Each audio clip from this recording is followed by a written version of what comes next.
जैसे सर आपने कहा महाराजा सुहेलदेव राजभर जी हिंदू नहीं थे, बौद्धिस्ट थे, जैन थे। तो जो सुनने में बताया जाता है इतिहासों में कि सुहेलदेव शिव जी के बहुत बड़े भक्त थे, तो ये कैसे सर?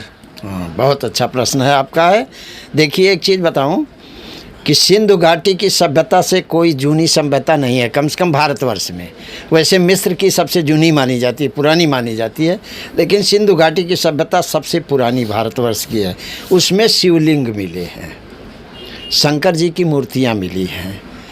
इसका मतलब ये हो गया कि इस देश के मूल निवासी लोग तब आर्य नहीं आए थे, आज तो बाद में आए। तो सिंधु घाटी की सभ्यता जो थी उसी से लड़ाई आर्यों की हुई। तो आर्यों के आने के पहले अगर कोई देवता रूप में पूजा जाता था तो शिव पूजे जाते थे, शिवलिंग पूजा जाता था। इसका मतलब ये हुआ कि शंकर जी आर्य नहीं है। इस पर तमाम रिसर्च हुई हैं कि शंकर जी आर्य नहीं है, लेकिन इनको आर्यीकरण किया गया, आर्यों में इनको मिलाया गया, त्रिदेव के रूप में मान्यता दी गई, डिस्ट्रॉयर इनको कहा गया, विध्वंसक। और यहाँ तक कि एक पंडिताइन से उनकी शादी भी करा दी गई, पार्वती से। दक्ष प्रजापति की लड़की थी, उससे शादी भी कर, जैसे अंबेडकर साहब की कराई गई वैसे उनकी भी शादी करा करके ब्राह्मणीकरण किया गया। फिर भी आप पूरा शिव पुराण पढ़िए ईमानदारी से, तो शंकर जी हर आर्यवादी तीज त्यौहार, उनके रीति रिवाज, उनके रहन सहन का विरोध करते थे। जैसे दक्ष प्रजापति यज्ञ कर रहे थे, शंकर जी उसके बहुत विरोधी थे। यज्ञ करना ही बहुत बेकार है, क्योंकि उसमें घृत, जव, तिल, तंदुल जलाया जाता है। घृत माने घी होता है, इतना ज़्यादा दूध इकट्ठा किया जाता है, उसके दही बनती है, फिर मथा जाता है, थोड़ा सा मक्खन निकलता है, घी निकलता है। वो जलाने की चीज़ नहीं है, वो अनार्यों की संस्कृति के एकदम विपरीत है। यही कारण है कि जहाँ आर्य लोग यज्ञ करते थे वहाँ अनार्य लोग या मूल निवासी लोग टूट पड़ते थे। तो शंकर जी अनादि देवता हैं, अनार्यों के देवता हैं, इनका आर्यीकरण किया गया। और सुहेलदेव जी को ये पूरी हिस्ट्री मालूम थी, पूरा चीज़ मालूम था, इसलिए वो चाहते थे कि शिव जी को हमको पूजना चाहिए, उनको आगे लाना चाहिए। उनके बहुत बड़े पुजारी थे।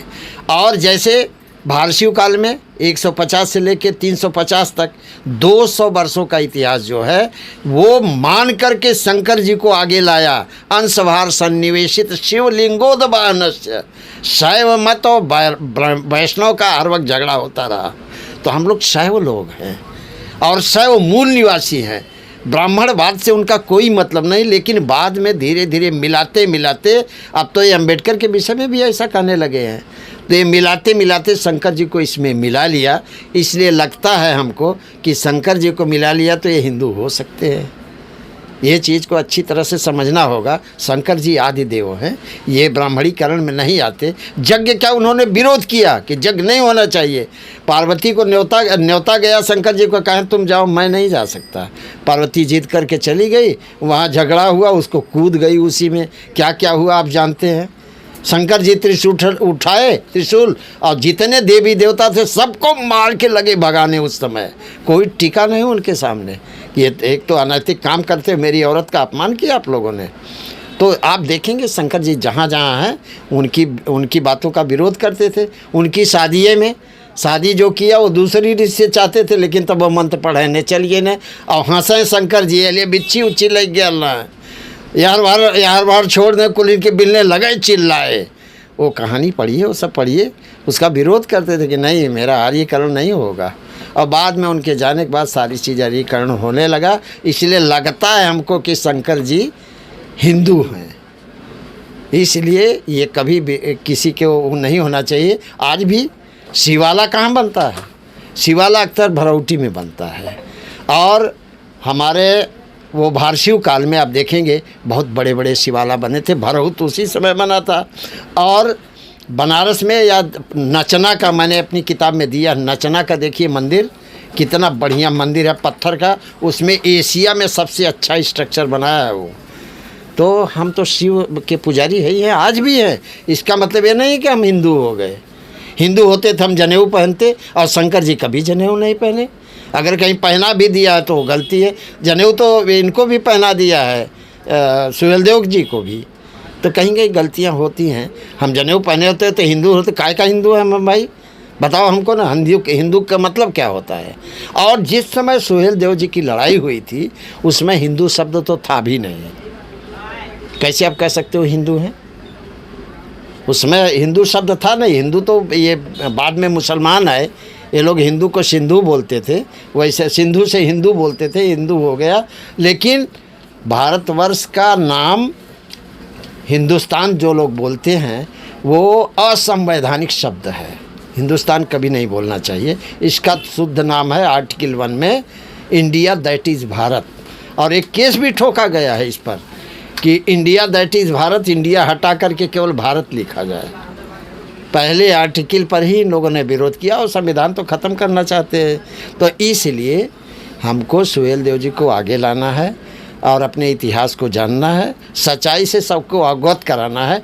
कितनी चीज़ें ऐसी हैं जो हमको झटका लगता है कि अरे अब तक तो हम ऐसा जानते थे, ऐसा अभी कैसे बोल रहे हैं। ऐसी तमाम चीज़ें जिस समय उभरेंगी, जैसे सुहेलदेव जी को लाए जब तो कहते थे कि यार भारों में कोई राजा भी होता है, बहुत कुछ होता है। ये कौन चिड़िया का नाम है? हाँ, सुने थे। तो कौन सी चिड़िया का नाम है? एक सुहेलदेव लाए हैं, कौन सी चिड़िया का नाम है ये?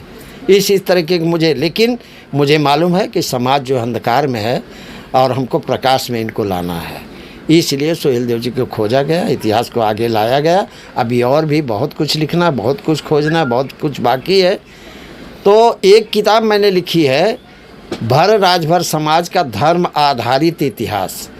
हमारा शुरुआत से कैसा धर्म रहा, उसके प्रमाण क्या हैं, उसके बाद कैसा रहा वो प्रमाण है। इसके बाद ईस्वी के बाद, ईस्वी सन के बाद वाला 150 से 250 ईस्वी तक हमारा इतिहास कैसा रहा।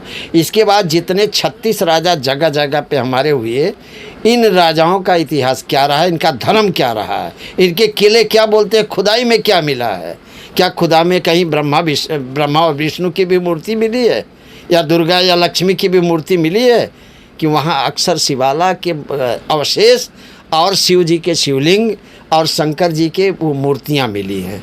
बाकी और कोई दूसरी चीज़ मिलती नहीं। तो कैसे हम मान लें कि हमारे सभी राजा हिंदू थे? कोई प्रूव करके बताए। जितनी आर्कियोलॉजिकल सर्वे ऑफ इंडिया या इंडियन एंटीक्वेरी या जितने गजट हैं, गजेटियर्स हैं, सब में देख लीजिए। हाँ, कहीं कहीं मुसलमान इतिहासकारों ने भरों को हिंदू लिखा है, ये सही बात है।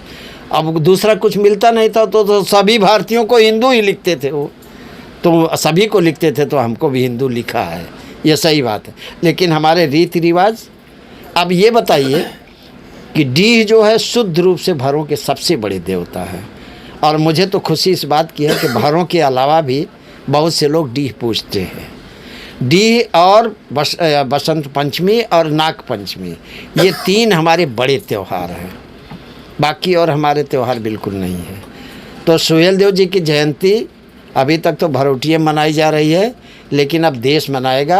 और अगर उनको शर्म ले आ जाएगी तो सभी लोग मनाएंगे, क्योंकि उन्होंने हमारी अस्मिता को रखा। अगर वो नहीं होते तो आज भरोटी में मस्जिद होती और हम अल्लाह अकबर बोलते।